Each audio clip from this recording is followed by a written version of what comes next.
अस्सलाम वालेकुम, नमस्कार, सत श्री अकाल एंड गुड इवनिंग। मैं हूं आरज़ू काज़मी और आप देख रहे हैं पॉइंट ऑफ व्यू।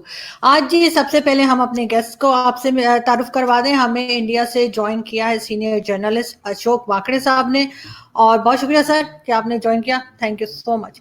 और पाकिस्तान से हमारे साथ मुदस्सिर नजर हैं जो कि एडवोकेट हाई कोर्ट हैं।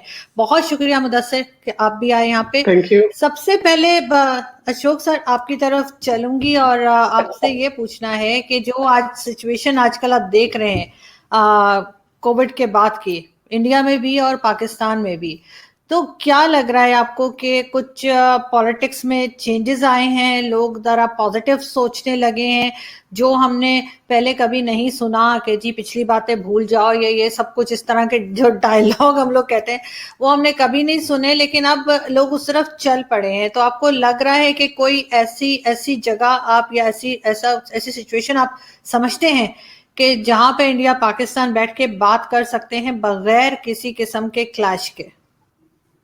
देखिए, ये सिर्फ इंडिया पाकिस्तान का ही नहीं है आरजू, ये पूरे देश पूरे विश्व में हो चुका है। कोविड ने सभी राजनीतिज्ञों को, सभी इंसानों को अपनी औकात दिखा दी। उन्होंने कोविड ने दिखा दिया कि तुम कुछ नहीं हो, तुम आपस में लड़ते रहो। यदि मैं आ गया तो मैं सबको ऐसा एक डंडे से हाकूंगा कि उसमें यूरोप क्या है, पाकिस्तान क्या है, भारत क्या है, एशिया क्या है, सेंट्रल मिडिल ईस्ट क्या है, कोई मायने नहीं रखते। वो नॉर्थ पोल से लेकर साउथ पोल तक सबको कोविड ने एक डंडे से हाका है और सबको मजबूर किया है इस बारे में सोचने के लिए कि महामारियों से लड़ना है तो इकट्ठा होकर लड़िएगा, सब एक दूसरे को साथ देके लड़िएगा। यही कारण है कि इसका वैक्सीन जो डेवलप हुआ है वो यूरोप से लेके एशिया तक, यानी भारत से लेके इंग्लैंड तक, अलग अलग देशों के अलग अलग साइंटिस्ट ने साथ में मिलकर काम किया है। ये भारत का सौभाग्य कहिए कि हमारे यहाँ बहुत पहले से सरकारों ने इस पे तवज्जो दी, तो कैपेसिटी ऑफ मैन्युफैक्चरिंग वैक्सीन हमारे यहाँ बहुत ज्यादा है, बहुत अच्छी है, विश्व में बहुत अच्छा नंबर है हमारा। तो उस वजह से हमारे यहाँ लगातार वैक्सीन का प्रोडक्शन चल रहा है। हम एक्सपोर्ट भी कर रहे हैं, जिन जिन देशों को चाहिए वहां भी दे रहे हैं। लेकिन स्थिति अब भारत में भी बहुत विकट हो गई है, क्योंकि सेकेंड लहर, थर्ड लहर की जो बात हो रही है, इसमें वैक्सीन का भी शॉर्टेज हो रहा है। कुछ जगह पे स्थिति इतनी विकट है कि भयावह, आप सोच भी नहीं सकते कि लाशों को शमशान में जलाने के लिए जगह नहीं है। एक एक चिता पे 8-8 लाशें इकट्ठा जल रही है। ये भी कुछ शहरों में हमने देखा है। ऐसे में भारत पाकिस्तान हो गया, चाइना भारत हो गया, या पाकिस्तान अफगानिस्तान हो गया, या पाकिस्तान चाइना हो गया, हमें अब सबको ऊपर उठ के यदि इंसानियत को देखना होगा तो हमें ये छोटे छोटे झगड़े मिटाने होंगे, छोटी छोटी बातों पे इश्यूज बनाने बंद करने होंगे। और इसके लिए मैं पहले से कहते आ रहा हूं कि भारत दोनों हाथ खोल के, दोनों हाथ ओपन करके, विद ओपन आर्म्स, हमेशा पड़ोसियों के साथ लगा हुआ है कि आप आइए, आप साथ में बैठ के बात कीजिए। लेकिन पता नहीं कई बार क्यों ऐसी बात होती है। इतना टेंशन होते हुए भी भारत पाकिस्तान के बीच में, हमने जब पाकिस्तान के वजीर आजम को श्रीलंका जाना था और परमिशन मांगी गई तो 2 मिनट के अंदर परमिशन, उसमें कोई वो बात नहीं है कि भारत का एयर स्पेस आप लंका जाने के लिए क्यों यूज कर रहे हैं। आखिर वजीर आजम आपके भी वजीर आजम है। ये छोटी छोटी बातें जो अच्छे जेस्चर्स है, इसको जब कैश होने की बात होती है, इसको जब आगे जाने की बात होती है, तो मुझे बहुत अच्छा लगा। आप ही के शो पे हमने बात की थी जब आपके जो मिलिट्री हेड थे उन्होंने कहा था कि हमें बहुत सारी चीजें भूल के बात करनी। उसके बाद आपके यहाँ से भी बहुत सारे पॉलिटिकल स्टेटमेंट्स आ गए, लग रहा था कि एक अच्छा माहौल बन रहा है। उसके बाद जब सीज फायर का एग्रीमेंट फिर से एक बार हुआ और उसको वाकई पाला गया, सीज फायर बिल्कुल बना रहा, लग रहा था ठीक हो रहा है। फिर आपके यहाँ इकोनॉमिकल जो आपकी जो काउंसिल है, उसने जब शक्कर और कॉटन इंडिया से लेने की बात की तो लगा हमारे जैसे जैसे आप वहां पे है, यहाँ पे हम है, हमें लगा कि ट्रेड के रास्ते जब खुलते हैं, इसके पहले आपने कॉरिडोर खोल दिया हमारे लिए, एक सिखों का जो धर्म स्थल है वहां जाने के लिए, वहां से शुरुआत होती है। जब ट्रेड ओपन होता है, जब लोग एक दूसरे से मिलते हैं, बहुत सारी कटुताएं खत्म होती है। लेकिन मुझे ये समझ में नहीं आया कि जो प्रपोजल सैंक्शन हो चुका था उसको कैबिनेट में क्यों लेके जाया गया, और फिर कैबिनेट में वो शटडाउन क्यों हुआ। यहाँ कहीं ना कहीं फिर वो चलते हुए पीस प्रोसेस को एक ब्रेक लगता है। यहाँ लगता है कि ये होता क्यों, और इसका जवाब पाकिस्तान को देना होगा, क्योंकि मेरे यहाँ से तो मना नहीं हुआ है, मेरे यहाँ तो उसको वेलकम ही किया है। आपने जब मना किया तो उसके ऊपर हमने रिएक्शन भी नहीं दी। रिएक्शन क्या दे मुझे बताइए, आप ही लेना चाहते हैं, हम तो देने के लिए तैयार हैं, फिर आप ही मना करते हैं, ऐसा क्यों? क्या राजनीति इतनी हावी है, या अभी भी कुछ कट्टरवाद आपके यहाँ इतना हावी है कि आपके वजीर आजम को चीजें कैबिनेट में ले जाके बात करनी? मैं मानता हूं कीमत की बात होती, लुढ़क जाता मामला।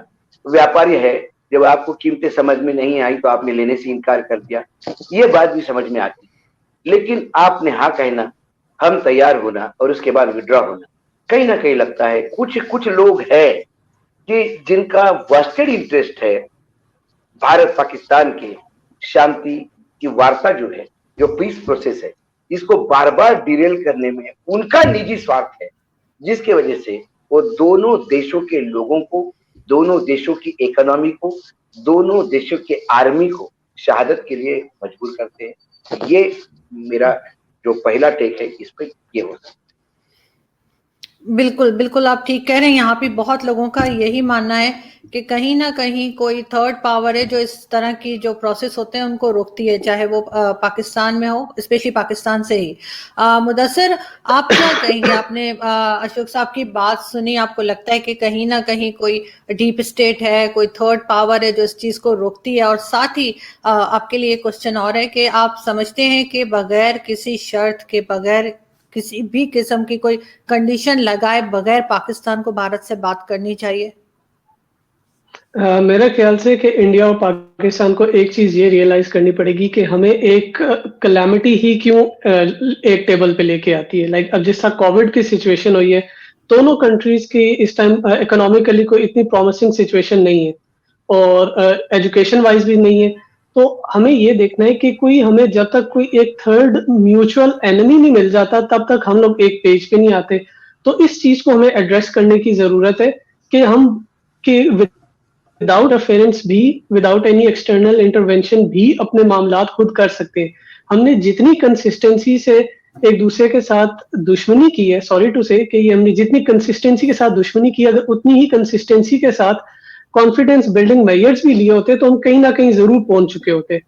आपके जब इश्यूज बहुत बड़े होते हैं तो उसका मतलब ये नहीं होता कि आपने सिर्फ उसी इशू पे फोकस करना है।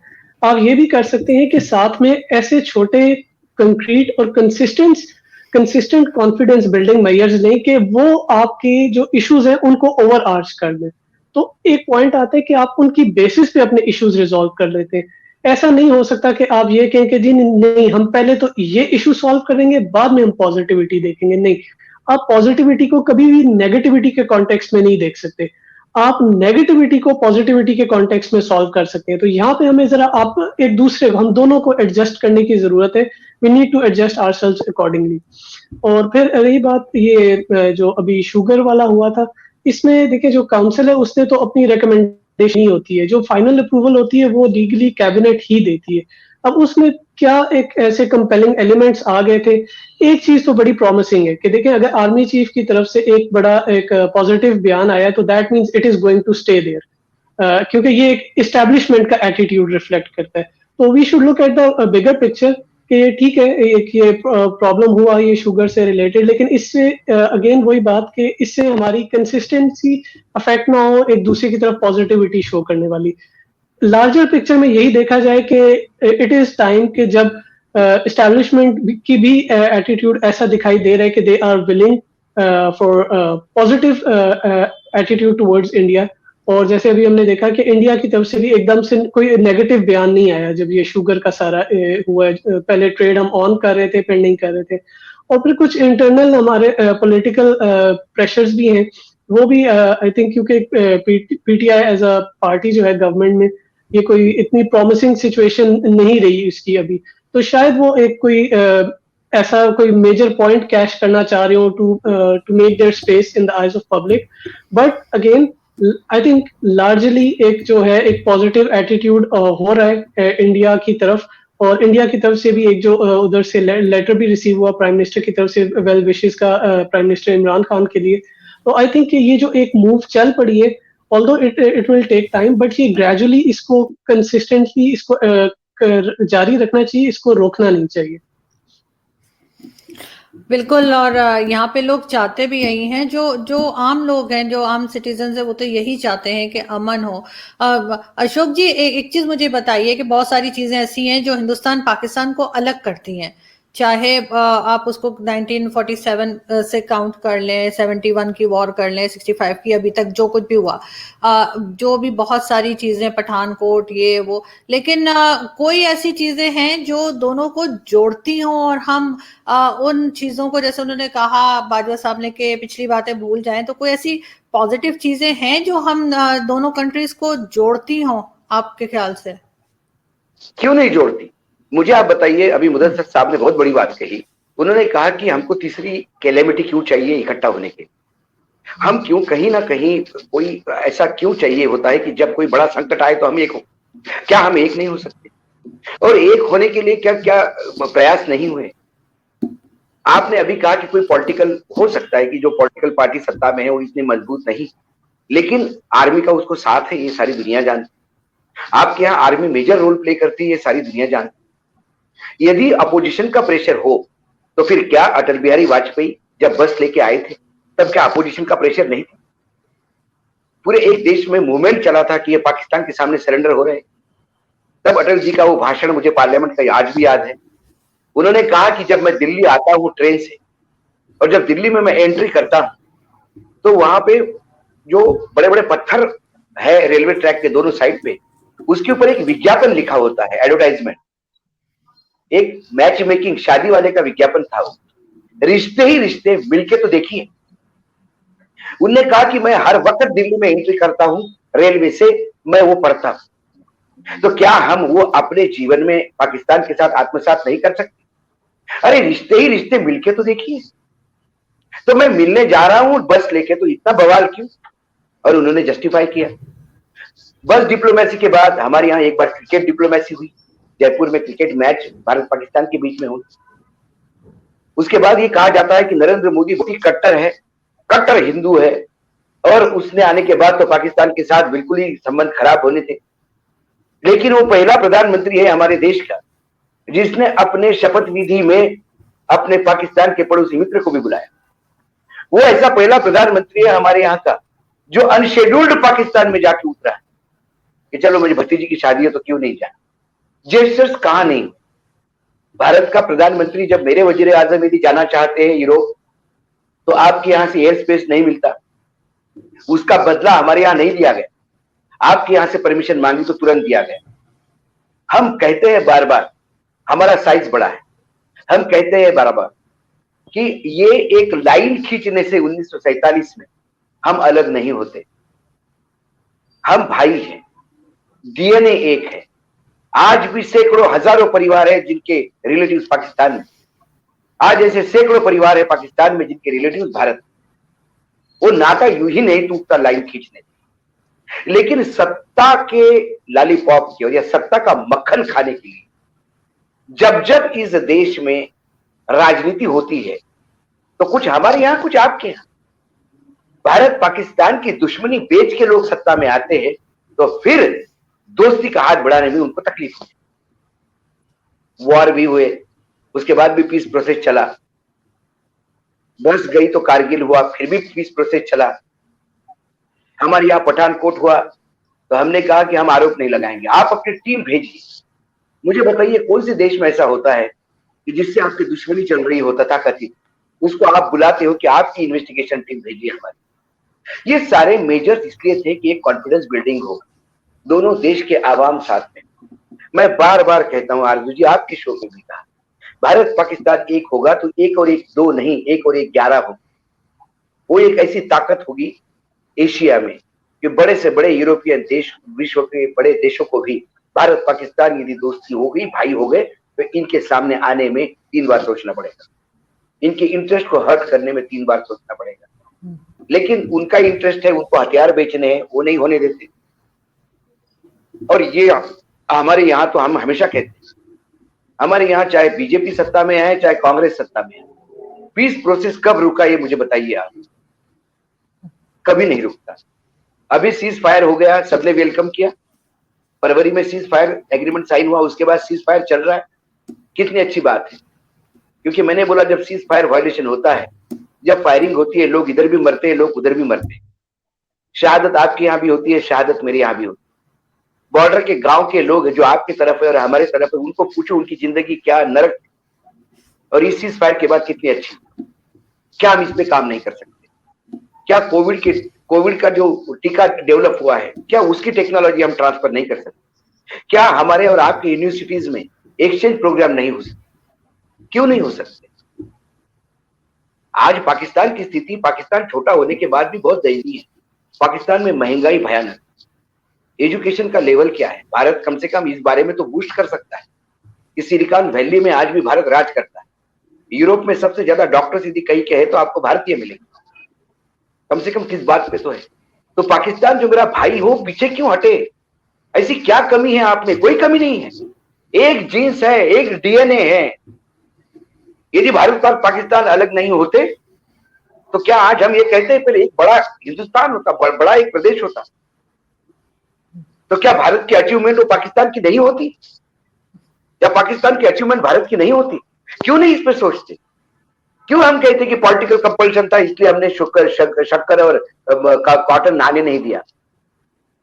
चाइना जिसके साथ हमारी वॉर लाइक सिचुएशन रही, चाइना जिसके साथ अभी भी हमारी तंतना चल रही है, वो कॉटन हमारा ले रहा है, अभी भी कॉटन वो इंपोर्ट कर रहा है।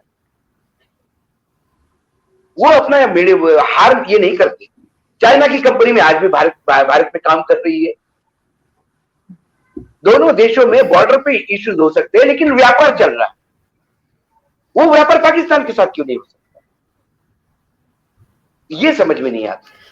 और जिस दिन ये पाकिस्तान के साथ सारी चीजें जिस दिन ये पाकिस्तान के साथ सारी चीजें खुल जाएगी और ये पाकिस्तान को अपने यहाँ ये जो कट्टरपंथ का जो तड़का लगता है, हमारे यहाँ तो बहुत सारा ठीक हो गया है। एक राम मंदिर चाहिए था, राम मंदिर बना दिया गया। अब पाकिस्तान मत करो, राम की पूजा करो, मंदिर बन गया है। सवाल ये है कि आपके यहाँ क्यों जो कट्टरपंथी लोग हैं, एक्सट्रीमिस्ट है, उनका पॉलिटिकल प्रोसेस में क्यों इतनी ज्यादा इंटरफेरेंस है? ये नहीं समझ में आ रहा, बिल्कुल समझ में नहीं आ रहा। नहीं तो इस वजह से बार-बार लेकिन अशोक जी, इस बात की क्या गारंटी है कि अगर पाकिस्तान ना बना होता तो मैं और मुदस्सिर शाहीन बाग में बिरयानी ना खा रहे होते, जो वहां पे प्रोटेस्ट चल रहा था मुस्लिम्स का? तो मुझे तो वैसे बिरयानी बड़ी पसंद है, मैंने तो रोज चले जाना था। मुझे मुदस्सिर का नहीं पता, लेकिन आई होप कि मुदस्सिर को भी पसंद होगी। मैं आपको बता दूं, ये पिक्चर मैंने बोला आपको, हमारे यहाँ भी गोदी मीडिया है। हमारे यहाँ मीडिया कैसा पिक्चर रिलीज, आपके यहाँ का भी मीडिया और हमारे यहाँ का मीडिया के हिसाब से यदि चले तो अभी तक तो ये दोनों देश एक दूसरे पे परमाणु अटैक कर चुके होते। मीडिया की छोड़िए, शाहीन बाग हुआ तो शाहीन बाग में मैं भी था, मैं भी गया, मैं भी शाहीन बाग के स्टेज से बोला। शाहीन बाग कोई मुसलमानों का प्रोटेस्ट नहीं था, वह सिख थे, वह हिंदू थे, और बाकायदा चुनाव होने तक शाहीन बाग, यदि इनको रगड़ी लेना था तो शाहीन बाग का प्रोटेस्ट 1.5 महीने क्यों चलने दिया? यदि ये सरकार मुसलमानों के खिलाफ थी तो 2 दिन में खत्म कर देते। आज हमारे यहाँ किसानों का प्रोटेस्ट चल रहा है, शाहीन बाग जैसा वो भी है, महीनों से बैठे। तो शाहीन बाग को एंटी मुस्लिम करना और उसका फेवर करना, इसमें राजनीतिक समीकरण सभी ढूंढते हैं। लेकिन शाहीन बाग के स्टेज पे जाके मैं बोला, मैंने भाषण दिया, मेरे पे तो केस नहीं हुआ। सवाल वो नहीं है, सवाल है कि हम किस कंपेरिजन में देखें। तो भारत, मैं तो बार बार कहता हूं, भारत पाकिस्तान होता तो क्या होता? कई चीजें आपके यहाँ भी होती, कई चीजें हमारे यहाँ, प्रोटेस्ट तो चलती रहेंगे। जहां डेमोक्रेसी है, जहां लोकतंत्र है, वहां प्रोटेस्ट चलता रहेगा। क्या आपके यहाँ प्रोटेस्ट नहीं होता? आपके यहाँ पुलिसबाजी नहीं होती? तो ये उदाहरण हर जगह होते हैं, लेकिन इस उदाहरण को आप ये करके भारत पाकिस्तान का पीस प्रोसेस इससे कहाँ खराब हो रहा है? क्यों खराब हो रहा है? बिल्कुल आप सही कह रहे हैं, आप बिल्कुल ठीक कह रहे हैं। और इस चीज को थोड़ा सा समझने की जरूरत है कि मीडिया क्या खबर को गलत दिखा रहा होता है या ज्यादा बढ़ा के दिखा रहा होता है। मुदस्सिर, आपका क्या ख्याल है कि एक दूसरे की, इंडिया से भी बहुत दफा ऐसी न्यूज आती है पाकिस्तान के बारे में, जबकि पाकिस्तान में कुछ भी नहीं हुआ होता। हम लोग यहीं बैठे होते हैं और ऐसी कोई बात नहीं होती, हम खुद भी चेक करते हैं, दोबारा रीचेक करते हैं उस डिबेट में जाने से पहले, लेकिन ऐसा कुछ नहीं हुआ होता। और सेम इसी तरह से न्यूज इंडिया की यहाँ आती है जो बढ़ा चढ़ा के बताई जाती है, लेकिन तो आपको लगता है कि मीडिया भी कहीं ना कहीं रिस्पॉन्सिबल है। लेकिन साथ ही आदिशिर कावस जी बहुत फेमस जर्नलिस्ट थे, कराची में डॉन न्यूज़पेपर में लिखा करते थे। उन्होंने कहा था एक बार, किसी ने उनसे पूछा शो में कि पाकिस्तान को भारत के साथ किस तरह से बिहेव करना चाहिए, किस तरह से रहना चाहिए, तो उन्होंने कहा उसी तरह से जैसे एक छोटा भाई बड़े भाई के साथ रहता है। तो आपको लगता है कि कहीं ना कहीं पाकिस्तान जो अपनी ईगो हर जगह दिखाता है, हर जगह हम कंपटीशन शुरू कर देते हैं और अपने आप को कंपैरिजन में डाल देते हैं बिला वजह की, वो हमें छोड़ देना चाहिए और बिल्कुल एक बड़े भाई की तरह ट्रीट करना चाहिए और उनको भी छोटे भाई की तरह, क्योंकि बड़ा भाई भी जब कुछ देता है तो वो छोटे भाई को भिखारी नहीं कहता, जो आपके यहाँ कहा जाता है बहुत बार। तो ये चीज बड़े भाई को भी समझनी होगी और छोटे भाई को भी बड़े भाई को उसी तरह रिस्पेक्ट देनी चाहिए। क्या कहते हैं मुदस्सिर आप? अच्छा, सबसे पहले जो मीडिया का एस्पेक्ट है, देखिए हमारी तरफ जो मीडिया है ना दोनों कंट्रीज में, ये बड़े ये सेंसेशनल न्यूज को बड़े सेंसेशनल तरीके से ब्रेक किया जाता है और इस वजह से, और हमारी जो हम as a nation South Asian जो हम लोग हैं, हम बड़े इमोशनली एक्सप्रेसिव लोग हैं और इमोशनली एसोसिएट करते हैं हर चीज के साथ। हम लोग मतलब लॉजिकली इतना जल्दी नहीं सोचते जितना जल्दी हम इमोशनली एसोसिएट करते हैं। तो ऐसे इन्वायरमेंट में सेंसेशनल न्यूज जो होती है वो it sells as the best breaking news. तो मीडिया जो इस तरह की सेंसेशनल न्यूज ब्रेक करता है उसके पीछे एक रीजन ये भी है कि हमारा ओवरऑल टेम्परामेंट सोसाइटी का, साउथ एशियन सोसाइटी का बड़ा इमोशनल है। तो ये फैक्टर हो गया। दूसरा फैक्टर हो गया है कि ईगो वाला। देखिए हर सॉवरेन कंट्री की ना ईगो होती है, तो this is what we call as sovereignty. वो इंडिया की भी है, पाकिस्तान की भी है, चाइना की भी है। हाउएवर प्रॉब्लम हमें ये देखना है कि हम दोनों कंट्रीज सोशली एक तरह के, सोसाइटल लेवल पे हम एक है, हमारे डिफरेंसेस पॉलिटिकल लेवल के। हमने अभी तक किया हुआ क्या है कि हमने अपने पॉलिटिकल डिफरेंसेस को प्रेसिडेंस दिया हुआ है और हमने अपने जो सोशल हमारी इतनी सिमिलैरिटीज है उसको हमने उन डिफरेंसेस के नीचे रखा हुआ है। जब हम अपनी सोशल सिमिलैरिटीज को ऊपर ले आएंगे अपने पॉलिटिकल डिफरेंसेस के, तो हम हमारे डिफरेंसेस खुद ही सॉल्व होने की तरफ चले जाएंगे।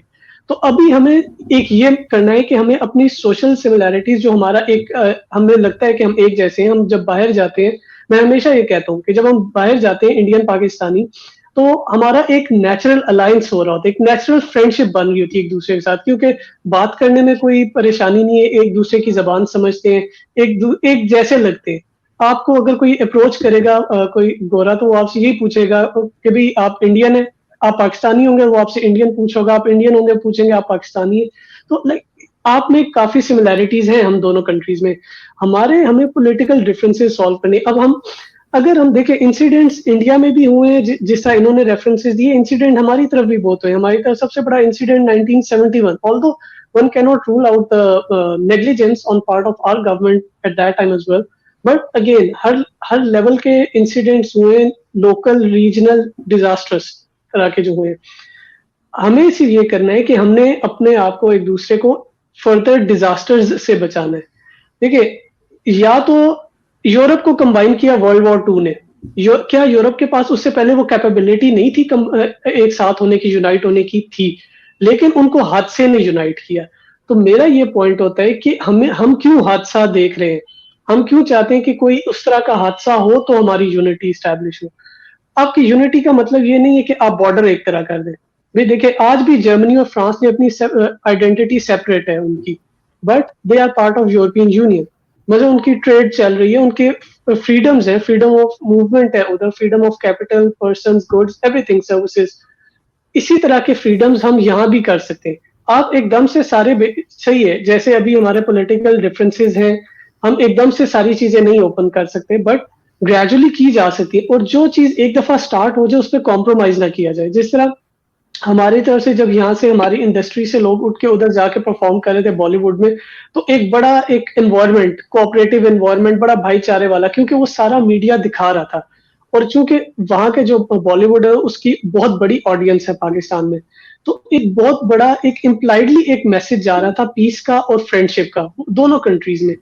तो जब उस चीज को भी बंद किया गया है, पॉलिटिकल डिफरेंसेस की नजर कर दिया गया उस चीज को, तो देखिए ये फिर मैसेजेस होते हैं कि message within a message होते हैं। जब आप इस तरह की चीजें बंद करना शुरू कर देते हैं, I am not blaming anyone right now, I am just talking in a general वे, कि आप जब इस तरह के मेयर्स को बंद कर देते हैं तो आप एक message within a message दे रहे होते हैं कि भाई हमारे पॉलिटिकल डिफरेंसेस टॉप पे, हमारी बाकी चीजें बाद में आती हैं। मैं कह रहा हूँ कि हमें अपनी अप्रोच को चेंज करना है। आप ग्रेजुअली चीजें करें, आप आर्टिस्ट को, स्पोर्ट्स इंडस्ट्री को, आप टूरिज्म अलाउ करें। हमारे तो इतने लाइक हमारी दोनों कंट्रीज में इतने टूरिस्ट डेस्टिनेशंस हैं और इतने लोग विलिंग है आपस में मिलने के लिए कि हमें बाहर से पहले अब हमारे जो इंटरनल टूरिज्म होगा हम उसी को नहीं हैंडल कर पाएंगे, इतने टूरिस्ट होंगे।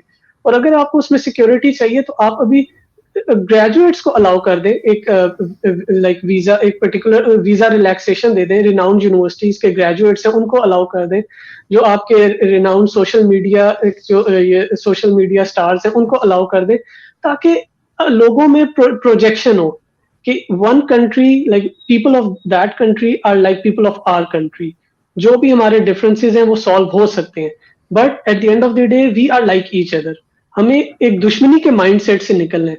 और रही बात एक्सट्रीमिस्ट की, या जो अभी ये बात कर रहे थे कि एक्सट्रीमिस्ट माइंडसेट की, देखिए एक्सट्रीमिस्ट माइंडसेट दोनों तरफ एग्जिस्ट करते हैं, हमारी तरफ भी उधर भी। हमारी तरफ ये कि हमारी तरफ आज तक जो रिलीजियस पार्टीज है वो पावर में नहीं आ सकी, indirectly somehow they exercise control. और ये जियाउल हक के टेन्योर में एक वो अफगान वॉर के लिए किया गया जो भी किया गया, बट हमने gradually we have come out of it as well. हमने बड़े तरीके से लाइक जनरल मुशर्रफ के दौर से लेके अब तक हमने ग्रेजुअली अपने आप को उस सारी चीजों से निकाला है। कोई भी कंट्री एक इस तरह की सिचुएशन से एकदम से नहीं निकल सकता, उसको ग्रेजुअली पुल करना पड़ता है, अपने आप को पुल आउट करना पड़ता है। वो हमने किया और हम कर रहे हैं, और we are proceeding further towards positivity. इस चीज को रेसिप्रोकेट किया जाना चाहिए इंडिया की तरफ से भी। और जब तक हम एक दूसरे की तरफ रेसिप्रोकेट नहीं करेंगे पॉजिटिविटी, हमारी नेगेटिविटी कम नहीं होगी। मुदस्सिर, मुझे नहीं लगता, सॉरी मैं आपके साथ एक चीज पे डिसएग्री करूंगी कि हम एक्सट्रीमिज्म में से निकले हैं। मुझे ऐसा कुछ नहीं लगता। पाकिस्तान अभी भी उसी जगह पे खड़ा है जहां जियाउल हक के टाइम पे था, बल्कि उससे ज्यादा खराब सिचुएशन है। माइनॉरिटीज की हमारे यहाँ जो सिचुएशन है सभी लोग जानते हैं, किस तरह से एक साल के अंदर 1000 से ज्यादा हिंदू बच्चियों को उठा के ले जाया जाता है। मियां मिट्ठू का नाम बहुत बार आया है, लेकिन उसके ऊपर कोई एक्शन नहीं हुआ है। और भी बहुत सारी चीजें हैं जो कि चाहे वो सिख कम्युनिटी हो, पारसी कंपाउंड खाली हो गया है कराची का। कहाँ गए सारे पारसी? कहाँ भाग गए? क्यों चले गए? कोई पूछने वाला नहीं है, कोई बताने वाला नहीं है। ऐसा नहीं है। जो चीजें पाकिस्तान की कमजोरी है, पाकिस्तान को एड्रेस करना पड़ेगा, उसको ठीक भी करना पड़ेगा। अब हम हर चीज बहुत अच्छा करके नहीं चल सकते। जब तक हम अपने आप को ठीक नहीं करेंगे, मुझे नहीं लगता कि हम किसी दूसरे पे उंगली उठा सकते हैं। सबसे पहले खुद को ठीक करना पड़ेगा, और ये बहुत सीरियस चीज है जो काफी टाइम से हम इसको एड्रेस कर रहे हैं। तकरीबन 1 साल से ज्यादा हो गया, लेकिन हमने कोई प्रोग्रेस होते हुए नहीं देखी। मेरे शो में बहुत लोग आए हैं माइनॉरिटीज के, मुझे वैसे भी कांटेक्ट करते रहते हैं, और मैं बड़ी ही शर्मिंदा हूं हमारी इस बात के ऊपर कि हम उसको कुछ कर नहीं पा रहे। लेकिन आई होप कि आप उस चीज को दोबारा आप भी स्टडी करेंगे और चेक करेंगे, और कोशिश करेंगे कि आप अपनी जगह पे भी उन लोगों के लिए कुछ कर पाए। लास्ट क्वेश्चन अशोक साहब, जैसे मुदस्सिर ने कहा कि कुछ वीजाज वगैरह में नरमी होनी चाहिए, स्टूडेंट्स जाने चाहिए, आप उसको किस तरह देखते हो? दूसरे, क्या आप समझते हैं कि कश्मीर इशू को पेंडिंग में रख के और बाकी पीस प्रोसेस चल सकता है, या बार बार हमारे सामने फिर वही चीज आके खड़ी हो जाएगी कि जी पहले वही वाला जो आपके यहाँ कहा जाता है ना नौबन तेल होगी ना राधा नाचेगी, कि ना कश्मीर का इशू सॉल्व होना है ना आगे बढ़ना है, तो करें तो क्या करें? आपका क्या कहना है? देखिए, मुदस्सिर साहब सही कह रहे हैं कि आपको पॉलिटिकल इश्यूज अलग रखने पड़ेंगे। सोशल, हम जब बाहर होते हैं तो हम एशियंस कहलाते हैं, हम पाकिस्तानी इंडियन नहीं कहलाए, एशियंस कहलाते हैं। जब हम एशियंस कहलाते तो हम भाई होते। कल लंदन के किसी रेस्टोरेंट में यदि 2 पाकिस्तान या भारतीय आदमी बैठा तो उसको बोलेगा सी एशियन इज इंडिया, वो इंडियन और पाकिस्तानी नहीं कहते। तो हम उनके लिए तो हम एक है, लेकिन हम अपने लिए एक नहीं है। दूसरी बात है, जहां तक भारत का सवाल है, आपने कहा कि हमारे यहाँ हॉलीवुड बॉलीवुड में बहुत, आपके यहाँ बॉलीवुड बहुत फेमस है। हमारे यहाँ क्या पाकिस्तान की सिंगर फेमस नहीं? हमारे यहाँ आज भी गुलाम अली को सुनने वाले अब अरबों के तादाद, गुलाम अली आते हैं, कार्यक्रम देके जाते हैं। हाँ, हमारे यहाँ कट्टरपंथी लोग हैं जो कहते हैं कि गुलाम अली का प्रोग्राम होने नहीं देंगे, तो सरकार उनको पूरा प्रोटेक्शन भी देती है। मुझे याद है एक फिल्म आई थी शाहरुख खान की, और मुंबई में अनाउंसमेंट कर दिया था शिवसेना ने, ये फिल्म हम चलने नहीं देंगे सिनेमा हॉल में। My name is Khan picture का नाम। उसमें ये प्रोजेक्ट किया गया था कि हर मुसलमान टेररिस्ट नहीं होता, वो पिक्चर की थीम थी। जब मुंबई में ये अनाउंस हुआ कि ये पिक्चर रिलीज नहीं होने देंगे, तो कांग्रेस की सरकार थी, राहुल गांधी स्वयं मुंबई में गए, लोकल से घूमे और उन्होंने एश्योर्ड किया कि वो पिक्चर रिलीज हो, पिक्चर चले, और फिर पिक्चर ने सिल्वर जुबली और गोल्डन जुबली की भारत को। तो ऐसी धमकियां देने वाले हमारे यहाँ बहुत है। हमारे यहाँ बहुत लोग कहते हैं कि पाकिस्तानी मुसलमान को पाकिस्तान भेज दो गाड़ी से, लेकिन जो बोलते हैं वो अपने घर में ही बड़े मुश्किल से जाते हैं, उनको मालूम है कि उनकी औकात क्या है। तो किसी के बोलने से सरकार चलनी नहीं चाहिए, ये मेजर इशू। चार कट्टरपंथी हमारे यहाँ भी है, चार कट्टरपंथी आपके यहाँ भी है। आप क्या कट्टरपंथी बोलते हैं तो सरकार दब जाती है, हमारी यहाँ सरकार नहीं दबती। रही मीडिया की बात, मीडिया में आने के बाद मैं एक बात को मैं एश्योर कर दूं कि मैंने इतनी सरकारें देखी, लेकिन नरेंद्र मोदी आने के बाद नरेंद्र मोदी जी ने एक बात बता दिया मीडिया की औकात, कि मैं तुम्हारी एक बात सुनने वाला नहीं, तुमको जो बोलना सो बोलने दो, मुझे जो करना सो करने दो। तो 2014 में एक साल तो बड़ा मुश्किल से मीडिया ने सरकार को चलाने का प्रयास किया। तब उन्होंने कहा मोदी जी ने कि अपने यहाँ खान मार्केट करके एक जगह है, अब मार्केट है, वहां 4 स्कॉच पी के लोग मीडिया वाले समझते कि वो देश चलाएंगे, तो मैं इस खान मार्केट गैंग से दूर हूं। और वो जो नाम दिया उन्होंने खान मार्केट गैंग, वो है। उसके बाद जब पत्रकारों ने देखा कि ये तो वजीर आजम आपके हाथ में आने वाला नहीं है, तो फिर उसकी लाइन लेने चले जाते। तो वो पाकिस्तान के बारे में कुछ भी कहे, यहाँ की जनता जानती है पाकिस्तान क्या है। मात्र मीडिया से परसेप्शन बनता है। यदि ऐसा लगता होगा तो या तो कब का वॉर हो चुका होता। इनके पास खबरें नहीं होती और खबरें बेचने का जब साधन नहीं होता तो मीडिया ऐसा करता है, लेकिन मीडिया को ब्लेम करके नहीं चलेगा। आपके यहाँ आरजू जी का शो है ना, आरजू शो कर रही है ना, उस शो पे भी तो बढ़िया बातें होती है और लाखों में लोग देखते हैं उसको। हमारे यहाँ भी हम शो करते हैं, हम तो लगातार जहां भी मुस्लिम, अभी हमारे यहाँ इलाहाबाद हाईकोर्ट ने ये जो नेशनल सिक्योरिटी एक्ट के तहत जो लोग गोकशी यानी हत्या के लिए जो अंदर किए गए थे, उनको सबके ऊपर से एनए से उठा दिया। और हाईकोर्ट ने कहा कि यूज योर माइंड, आपने कैसा बेवकूफ तरीके एनए से लगाया। तो हमारे यहाँ तो मुसलमानों को इतने अधिकार है कि हमारे यहाँ का मुसलमान तो पार्लियामेंट में दहाड़ता है और नरेंद्र मोदी को और सरकार को घेरता है। आज पश्चिम बंगाल में 30% मुस्लिम है वोट मतदाता। बंगाल में चुनाव है, सारा देश देख रहा कि वो मुस्लिम मतदाता कैसा टर्न करेगा इस बार। आसाम में मुस्लिम मतदाता बहुत ज्यादा है, केरल में मुस्लिम मतदाता बहुत ज्यादा है। तो हमारे यहाँ तो हमारे यहाँ का मुसलमान तो कभी माइनॉरिटी समझता नहीं अपने आप। यदि माइनॉरिटी होता तो ओवैसी साहब इतने जोर से नहीं दहाड़ पाते। क्या कोई हिंदू आपके यहाँ इतना जोर से दहाड़ पाता है जितने ओवैसी साहब दहाड़ते? ओवैसी साहब के कुछ भाषण आप यूट्यूब पे देखोगे तो आप सर पे हाथ रखोगे। आपके यहाँ पे भी लोग ऐसे नहीं बोलते होंगे, ऐसे बोलते हो, लेकिन इस देश में वो रह रहे हैं, नेतागिरी कर रहे हैं, चुनाव लड़ते हैं, जीतते हैं, आते हैं हाउस में। तो ये तमाम बातें बताती है कि कहीं ना कहीं वो जगह है। कट्टरपंथी हर जगह मिलेंगे आपको, लेकिन सरकार उनका कितना सुनती है ये मायना रखता है। आपको उससे अलग होना पड़ेगा और ये आवाम को आगे आना पड़ेगा। यदि सरकारें नहीं सुनती तो आवाम को आगे आना पड़ेगा। आपके यहाँ के जनता को उठ के खड़ा होना पड़ेगा, उसको बोलना पड़ेगा कि मेरा भाई है, मैं क्यों नहीं मिलने जाऊं। हमारे यहाँ होता है, हमारे यहाँ आवाम उठती है, हमारे यहाँ किसानों का आंदोलन चल ही रहा है। जो नई सरकार को समझ में आता है चलता है। भारतीय जनता पार्टी यदि इतनी ही ताकतवर पार्टी होती तो कई सूबे में सरकारें खो गए हैं, कई सूबे में दूसरी सरकारें हैं।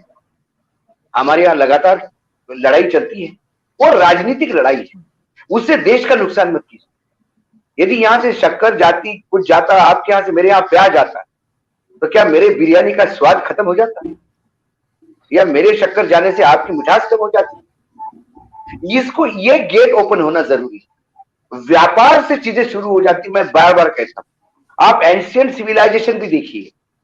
हमारे एंशिएंट सिविलाइजेशन जो आदान प्रदान था वो व्यापार के थ्रू था। व्यापार के चलते ही भारत की खोज हो गई। व्यापार ही नहीं होता तो ना कोई समुद्र के जहाज आते, समुद्र के जहाज लड़ाई करने नहीं आए, वो तो व्यापार करने आए। और पुराना सिल्क रूट, कोई उसको आदान प्रदान रूट नहीं कहता कि एक दूसरे को मिलने के लिए रूट नहीं था, सिल्क रूट कहते हैं उसको, क्योंकि वो सिल्क का ट्रेड था। व्यापार से चीजें खुलेगी, उसके बाद टूरिज्म जो आप कह रहे हैं, टूरिज्म से फिर यात्राएं शुरू होनी होगी। यदि आपके यहाँ कोई गजल उत्सव हो रहा है तो क्यों नहीं मैं आके लाहौर में गजल उत्सव देख सकता हूँ, और मेरे यहाँ का ताज उत्सव में, महोत्सव में क्यों नहीं आप आके ठुमरी और दादरा सुन सकते। ये होना चाहिए और हम लोगों की रिस्पॉन्सिबिलिटी है।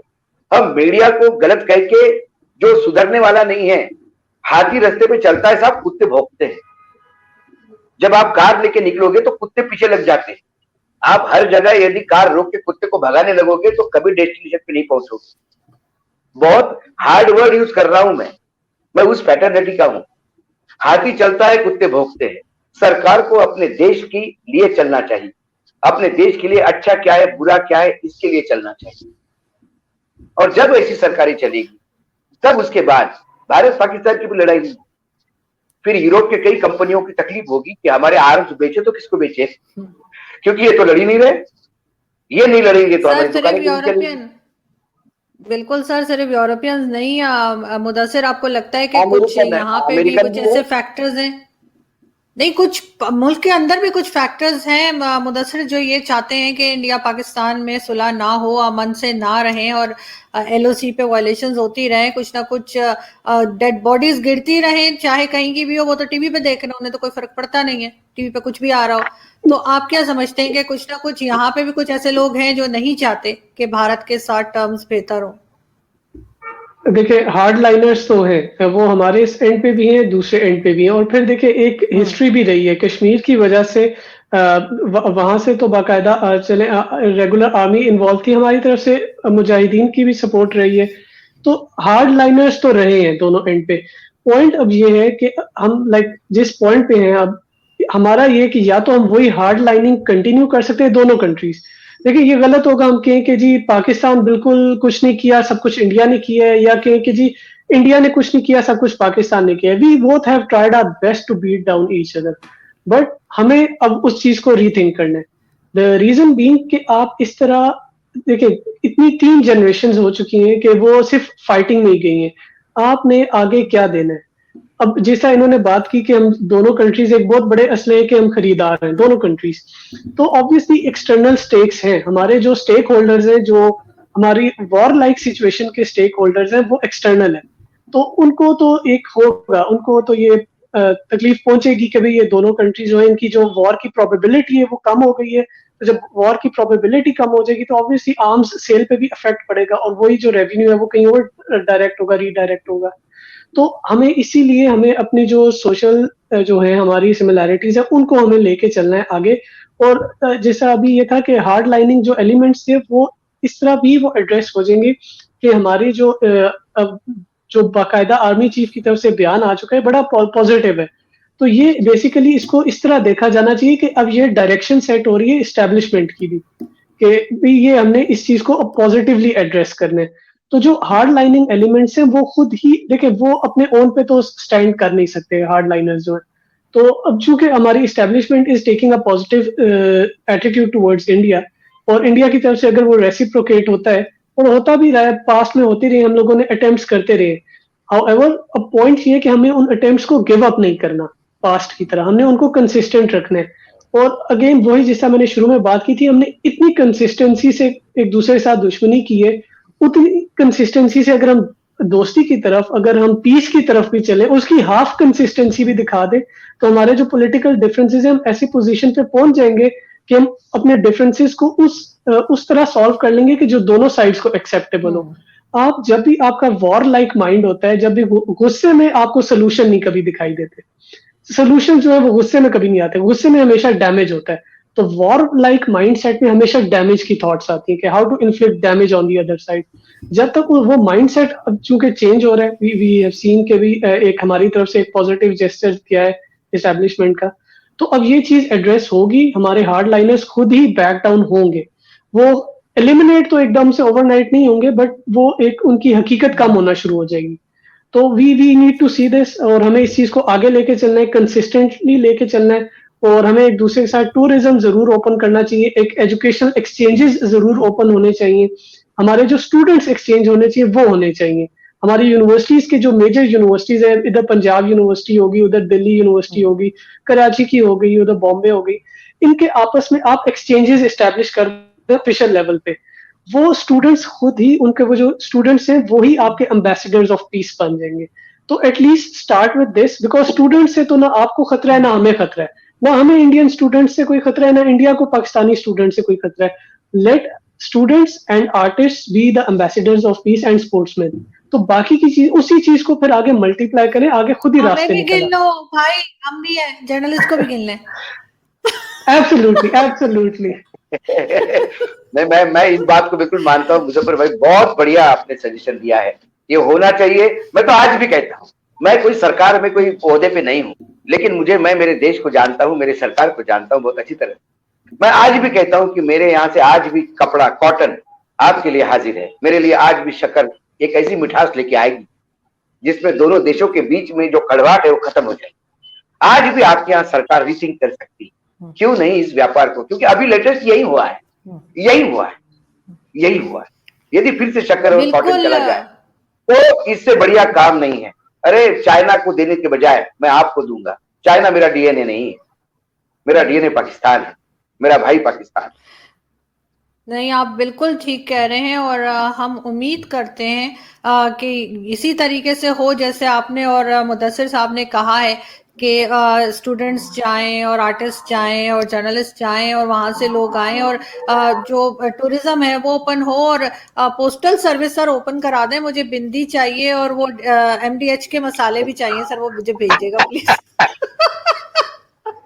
आरजू में वो एक मुझे बड़े प्रॉमिस पसंद कर है, और मैं सकता हूँ। आपको पता है दुबई से लेकर आती हूँ।